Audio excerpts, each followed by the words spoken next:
నీ బిడ్డ ఆత్మహత్య చేసుకున్నంత పిరికోడా అసలు? అమ్మ నా కొడుకు అసలు పోతే ఒక ఎలుకని చంపితే వద్దమ్మా అని ఏడ్చుకుంటూ కూర్చుండే పిల్లగాడు ఇంత పిల్లగానప్పుడు ఎలుకని చంపినంటే నేను సంపనీయకపోయేది 3 రోజులు తిండి తినకపోయేదమ్మా. మరి ఇలా ఈ కథ అయిందంటే నేను ఏం నమ్మలేకపోతున్నా తల్లి. నాకేం దోస్తలేదమ్మా, అవి కాలు మొక్తా, నాకు అసలు దోస్తలేదు. నా పిల్లలు అట్లా చేసిరంటే నేను నమ్మలేకపోతున్నా. అమ్మ నాకు ప్రాణభయం అనిపిస్తుంది అని ఒక్కసారి అన్నాడమ్మా ఆ రోజు. అంతకెక్కువ ఏమనలేడు. మరి ఎక్కడికి వెళ్ళి ప్రాణభయం అనిపించిందో నాకేం తెలియలేదు తల్లి. ఒక్కసారి నాకు అమ్మ ప్రాణభయం ఉంది అని నాకు ఒక్కటే మాట చెప్పాడు బెస్తాడు. ఏమైంది బిడ్డ మరి నువ్వు రారా ఇడికంటే నేను ఎక్కడ రాను అన్నాడు కదా. ఒక్క మాటనే నాకు తెలుసమ్మా మాట్లాడి. ఇంకా ఏ ప్రాణభయము ఎక్కడేం చేసింది నాకు తెలుస్తలేదు తల్లి. నాకైతే బెస్తారు నాడు మాట్లాడిన మాట నా కొడుకు నిన్న సోమవారం 4-5 రోజులకు ఫోన్ లేదు, ఏమి లేదు. నా బిడ్డే ఏం చెప్పిండమ్మా బేస్తవారం నీతో? నాకు ప్రాణభయం అనిపిస్తుందమ్మా, నాకు ప్రాణభయం ఉంది, బుగులు బుగులు అవుతుందమ్మా అన్నాడు. అంతేగా నీకేం చెప్పలేడమ్మా. నా కొడుకు చేసిండంటే నేను నమ్మలేకపోతున్నా తల్లి. నా కొడుకు ఒక పిల్లని ఇట్లా కొట్టనిచ్చేటోడు కాదు, ఒక కుక్కర్ కొట్టనిచ్చేటోడు కాదు.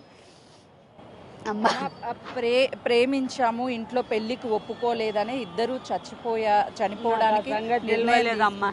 అది నాకు ఇంతవరకు బయట పడలేదు. నేను హాస్పిటల్ వచ్చిన నుంచి అందరు అంటుంటేనే వింటున్నా. కానీ ఆ అమ్మాయి ఎట్లాంటిది, ఆ ప్రేమ ఏంది అనేది నాకు ఒక్క మాట చెప్పలేదు తల్లి. నా కొడుకుల మీద ఒట్టు పెట్టి చెప్తున్నా, నేను నాకు చెప్పలేదమ్మా. పుట్టెడు రోగంలో ఉన్నాడు, నేను చెప్పలేదు తల్లి. చెప్తే నాకు అన్న కడుపు అది కాదు బిడ్డ, ఏ మాది ఇంటి పిల్ల అయినా సరే చేసుకుందు, కానీ ఇట్లా వద్దు బిడ్డ, వాళ్ళు ఒప్పుకుంది మనం పోవద్దని చెప్తుంటే తల్లి. నా బిడ్డ అయినా ఒక ఇంటికి పోతా అంటే అట్లా ఒప్పుకోం కదా, నేను అదే చెప్తుంటే తల్లి. నేను ఇంకా ఏమి మాట్లాడకపోతుంటే. చదువుకున్నాడు మంచిగా, చాలా తెలివి కల్ల అబ్బాయి అని చెప్తున్నారు. ఆ అబ్బాయి ఏమవుదాం అనుకున్నాడు? అంటే డాక్టర్ అవుతానని చెప్పేవాడు. అసలు ఏది చెప్పలేడమ్మా, నాకు రాదు తల్లి. నేను చేతి ముద్ర వరకు ఉంటా. ఏదో నాకు వీళ్ళు గట్ల కాదు గిట్ల రాయంటే ఆ తెలుగులో 4 అక్షరాలు పేరు రాయమని చూపిస్తే అంజమ్మ అని రాస్తా, అంతేగాని ఇప్పుడైతే నాకు అంతకెక్కువ ఏది చదవనికి రా. నువ్వు ఈ చేతులతోనే ఇంట్లో పనులు చేసి నీ బిడ్డని ఈ చేతుల్లోనే పెంచావమ్మా.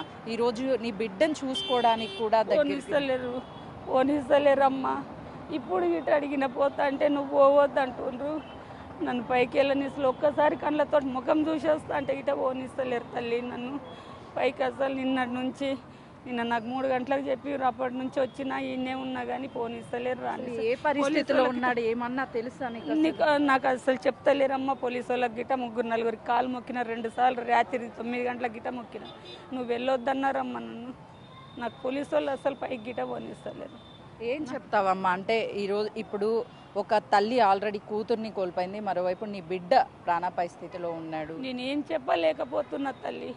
నా బిడ్డ గురించి నేనేం చెప్పలేను, ఆ బిడ్డ గురించి గిట్ట చెప్పలేను. ఆ బిడ్డ అయినా మన బిడ్డనే, ఈ బిడ్డ అయినా మన బిడ్డనే. బిడ్డ అంటే అందరికీ బిడ్డనే తల్లి. నేనేం చెప్పలేకపోతున్నా తల్లిగా. ఇట్లా సూసైడ్లు చేసుకోవడం ఇవంతా కూడా దీన్ని సమర్థిస్తారా? అంటే కరెక్టే అనిపిస్తుందా? నాకు ఏది కరెక్ట్ అనిపిస్తుంది అంటలేను, కరెక్ట్ అనిపిస్తలేదంటలేను తల్లి. అది తప్పు పని అమ్మ, ఎవ్వరమైనా చేసేది కాదమ్మా. అది ఒక్కొక్క మాట నా బిడ్డ ఉంటే ఒక్కళ్ళు అబ్బాయి చేస్తే మనమైనా అంటాం తల్లి, అంతవరకే. కానీ నేను నా బిడ్డ చేసింది గొప్ప పని అంటలేను, అయ్యో ఆ బిడ్డ పోయింది మంచి పని అని అంటలేను. నా బిడ్డ అయినా నా బిడ్డనే, నా బిడ్డ అయినా నా బిడ్డనే. నా బిడ్డ వాళ్ళ బిడ్డనే, వాళ్ళ బిడ్డ నా వాళ్ళ బిడ్డనే. అంతే భావిస్తున్నా. కానీ నాకు ఇంకొకటి తెలియదు తల్లి, నాకు ఇంకొకటి తెలియదు. అమ్మ నీ కాలు మొక్తా, నాకు మాట్లాడటంత గిట్ట లేదు. అమ్మ అని చివరిగా ఫోన్ చేసి నాకు ప్రాణ భయం ఉంది, నాకు ఎందుకో భయం వేస్తుంది, గుబులవుతుంది అని చెప్పేసి తల్లితో చివరిగా మాట్లాడాడు. ఒక్కటే మాట అన్నాడు.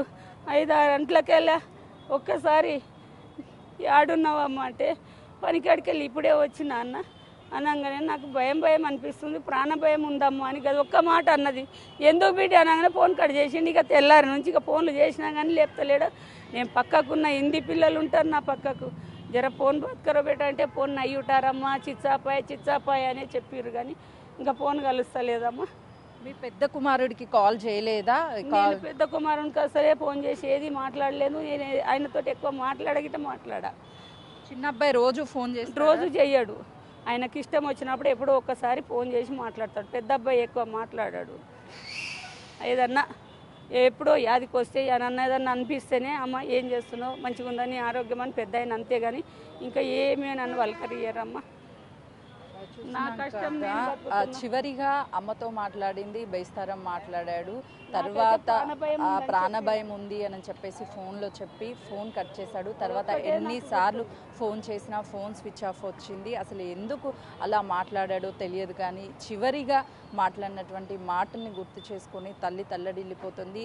చీమకి కూడా హాని తలపెట్టినటువంటి ప్రవీణ్ తను చనిపోవాలని నిర్ణయం తీసుకుంటాడు అని కానీ లేదు అనంటే తాను ఇంకొక